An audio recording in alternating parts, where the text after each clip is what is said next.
સિંગદાણા અને બેસન. આઈડિયા તો એમ નહીં આવે તો છે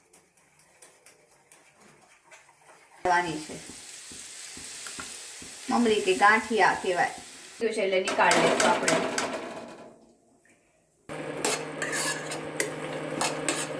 એક ચમચી કશ્મીરી લાલ મરચું નાખશું. દાણા અને ખોપરું ને આપણે જે આ બનાવ્યું છે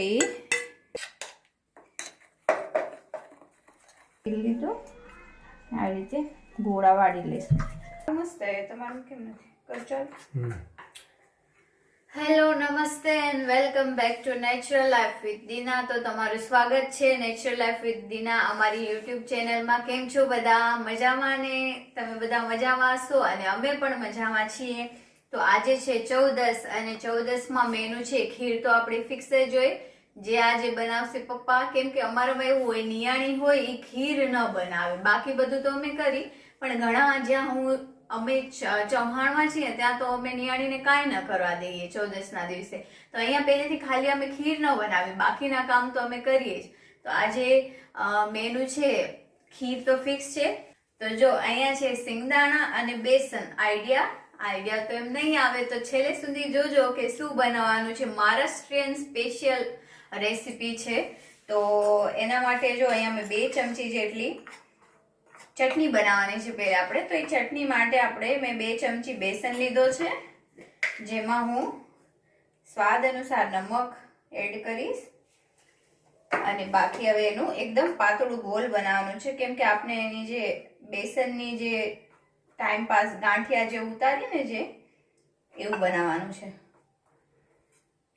તો જો પાતળું આપણે એનો બેસનનો ગોલ તૈયાર કરી લેશું. હલાવવાનું છે એકદમ, એની અંદર કોઈ લમ્સ ન રહેવા જોઈએ. જો કન્સિસ્ટન્સી આપણી આમ તેલની અંદર પડવું જોઈએ, એટલે થોડું પાતળું જોઈશે. એટલે પાણી નાખીને કન્સિસ્ટન્સી આપણે એડજસ્ટ કરશું. આપણું બેસનની જે છે આપણું આ તૈયાર થઈ ગયું છે. હવે આ બાજુ તેલ મૂક્યું છે. હવે જોશું ગરમ થયું કે નહીં. જો થઈ ગયું છે, તરત ઉપર આવી જાય છે. એટલે આપણે આવી રીતે મમરી પાડવાની છે. મમરી કે ગાંઠિયા કહેવાય. એકદમ આમાં પાતળા પાતળા જ પાડવાના છે, તો જ એકદમ ક્રિસ્પી બનશે.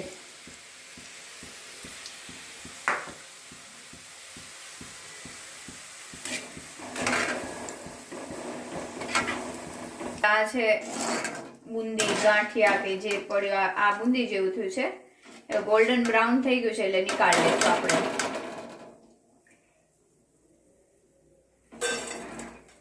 નીકાળ્યું આપણે એવા જોનામાં છે કે જેની અંદર આપણે સિંગદાણા છે આપણા એ શેકવાના છે, જેથી આમાં જે એક્સ્ટ્રા તેલ નીકળશે એની અંદર કામ લાગી જશે આપને.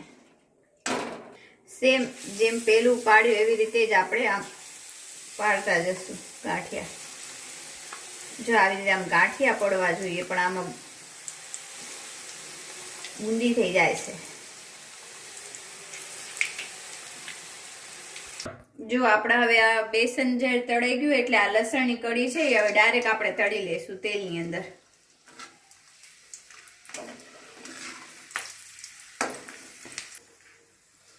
જો લસણ તળાઈ ગયું છે એટલે હવે નીકાળી લઈશું એને. આપણે જેમાં આપણા ગાંઠિયા કાઢ્યા હતા ને એની અંદર તેલ આવી ગયું છે. હવે એની અંદર જ આપણા સિંગદાણા છે એ રોસ્ટ કરી દઈશું.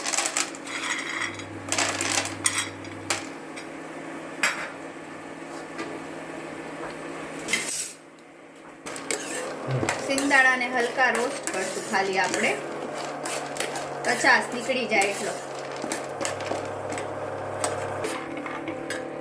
જો સિંગદાણા આપણા રોસ્ટ થઈ ગયા એટલે અહીંયા ટોપરાની છીણ છે એટલે આપણે પાછળ નાખીએ છીએ. આખું ટોપરું હોય તો પેલું નાખવું પડે. ઓલરેડી ટોપરાની છીણ છે એટલે આ ગરમાટમાં જ સિંગના ગરમાટમાં જ આ શેકાઈ જશે. આ ટોપરાની છીણ છે એટલે તરત ગોલ્ડન બ્રાઉન થઈ જશે. આપણે એટલી જ કરવી છે. હવે એની અંદર નાખશું 1 ચમચી જેટલા તલ અને ગેસની ફ્લેમ અહીંયા બંધ કરી દઈશું, કેમ કે તલ પણ તરત શેકાઈ જાય. 1 ચમચી કશ્મીરી લાલ મરચું નાખશું અંદર અને 1 ચમચી તીખું મરચું નાખશું. બસ આને હલાવી લઈશું અને હવે પીસી નાખશું. હવે આપણે આ બધું છે એ મિક્સર જારમાં લઈ લઈશું, જેની અંદર લસણ અને આપણી ગાંઠિયા, મૂંદી, બેસન, પછી હવે એની અંદર નાખશું આપણે સિંગદાણા અને ખોપરું ને આપણે જે આ બનાવ્યું છે એ આપણે છે ને ઊંધી પાડી જે બેસન એની અંદર હતું, એટલે અત્યારે આપણે થોડુંક જ નાખશું આમાં. હવે એની અંદર નાખશું સાવ થોડુંક, અડધીથી ઓછી ચમચી જેટલું જીરું, પીસેલું જીરું જ નાખ્યું છે અહીંયા મેં. અને હવે અડધી ચમચી જેટલી આપણે સાકર નાખી દઈશું પીસેલી. આખી સાકર નાખી તો શું થાય કે મોઢામાં એને ક્રિસ્ટલ જેવું ફિલિંગ આવે, એટલે હવે એટલું નાખ્યું અને હવે આને પીસી લઈશું. ચટણી થઈ ગઈ છે તૈયાર. હવે કાઢી લઈ અને હવે તમને બતાડું બીજી ચટણી. ચટણી જોઈને તો આઈડિયા આવ્યો જ હશે તમને કે શું બનવાનું છે આજે. આમાં જે એક્સ્ટ્રા મોઇસ્ચર છે એ આપણે સવારે બનાવી છે, એટલે સાંજે ખાશું ત્યાં સુધી પોતે એબ્ઝોર્બ કરી લેશે. લાલ ચટણી બની ગઈ છે. હવે બનાવવાના છે ગ્રીન ચટણી. તો એની અંદર 1 વાટકી ધાણા, લીલા ધાણા, અડધી વાટકી ફુદીનો, 4 લીલા મરચા અને આદુ, 5 કણી લસણની, 1 ચમચી સાકર, અડધી ચમચી જીરું, સ્વાદ અનુસાર નમક. હવે પાણી નાખી અને પીસી લઈશું. હવે 1 લીંબુનો રસ નાખી દઈશું. લીંબુનો રસ નાખી હવે કાઢી લઈશું ચટણી.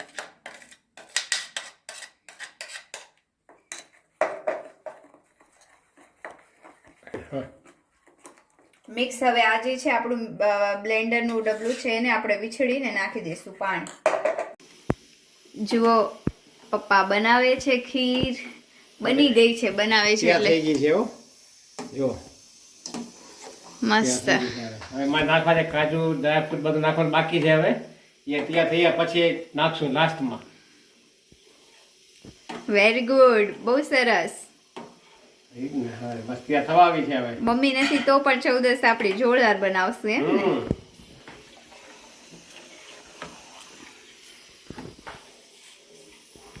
તો જો બટેકા છે આપણા બફાઈ ગયા છે, નમક નાખીને બાફી લીધા છે. હવે એક આપણે પેસ્ટ તૈયાર કરવાની છે. ખાલી પેસ્ટ વઘારશું, આપણે બટેકાને વઘારવાના નથી. તો એની અંદર 1 ટુકડો આદુ લેવાનો છે અને આ 4 મેં મરચાં લીધા છે. મરચાં તીખા છે એટલે 4 મરચાં. બાકી જે તીખાશ જોઈએ પછી લાલ મરચાંથી કરવાની આપણે એડજસ્ટ, અથવા બિલકુલ તીખું ના ખાતા હોય તો ખાલી લાલ મરચું નાખી તો પણ ચાલે. અને હવે આની અંદર લેશું આપણે આ 10 થી 15 લસણની કણી ને હવે નમક નાખી અને ખાંડી લેશું. વઘાર કરશું તો વઘાર માટે 3 ચમચી જેટલું તેલ લઈ લીધું છે. તેલ ગરમ થઈ ગયું છે એટલે એની અંદર અડધી ચમચી રાઈ નાખશું.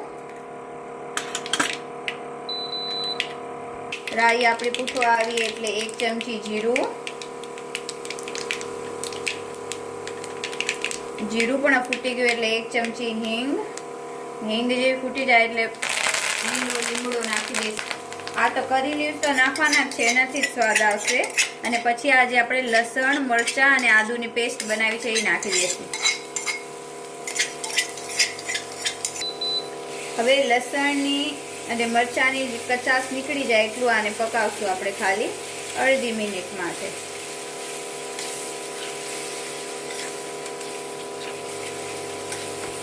લસણમાંથી કચાશ નીકળી ગયું એટલે આપણે અડધી ચમચી હળદર નાખશું. ભરીને ધાણા પાવડર નાખવાનું છે. 2 ચમચી ધાણા પાવડર અને લીલું મરચું હતું એટલે હવે આની અંદર આપણે અડધી ચમચી જ ખાલી લાલ મરચું નાખશું, કેમ કે લીલું મરચું અહીંયા મારું તીખું છે. હવે ખાલી આ મસાલાને ખાલી તેલની અંદર એનું ફ્લેવર રિલીઝ થાય એટલો જ ગરમ કરશું અને આને બંધ કરી દઈશું. તો જો તેલમાં સરસ મસાલા આપણા સંતળાઈ ગયા. હવે એની અંદર આપણે આલુ હતા એની અંદર આપણે આને નાખી દઈશું.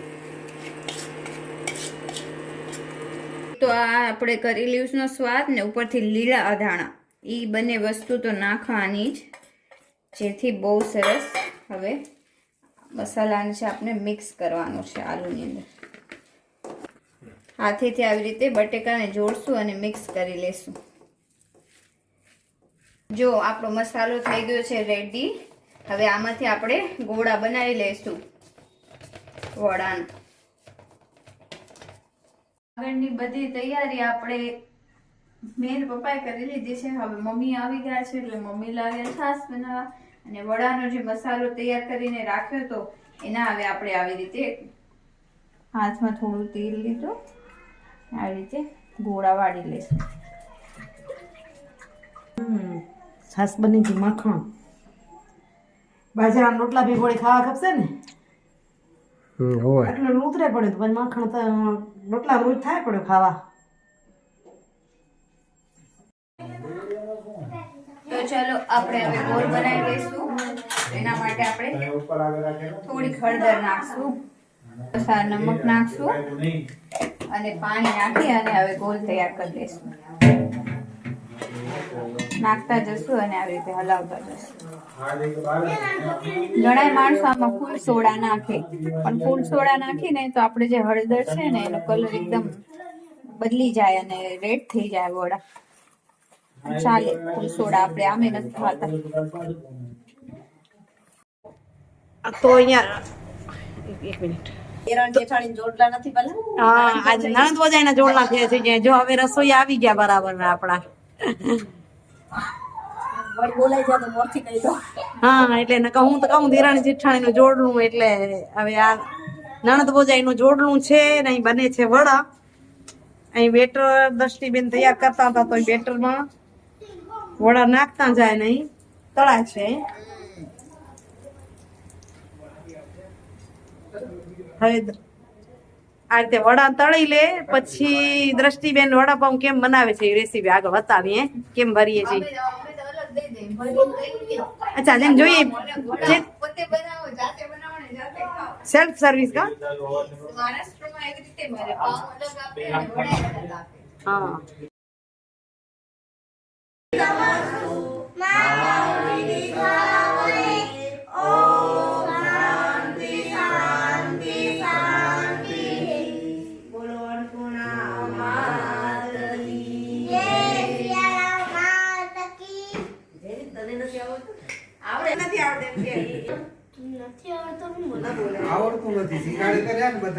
ચૌદસનો માહોલ જામેલો દેખાય છે ને. એક બાજુ રસોઈ બને છે, એક બાજુ પ્રાર્થના બોલાય, આરતી બોલાય કે કીધું આરતી નો આખો વિડીયો ન લઈ દર વખતે બતાવીએ એટલે ખાસ કરીને નિવનના શ્લોક થઈ કીધું છેલ્લું એન્ડિંગ આપીએ. મેં નિવન બેઠો ક્યાં છે જોઈ લો, ખબર પડે શ્લોક બોલતો તો ક્યાં બેસીને શ્લોક બોલતો એટલા હારું. કેવા થાય વડાપાવ? મહારાષ્ટ્ર એમ ને હે ને એક નંબર. ચટણી એકદમ મસ્ત હોય, સૂકી ચટણી.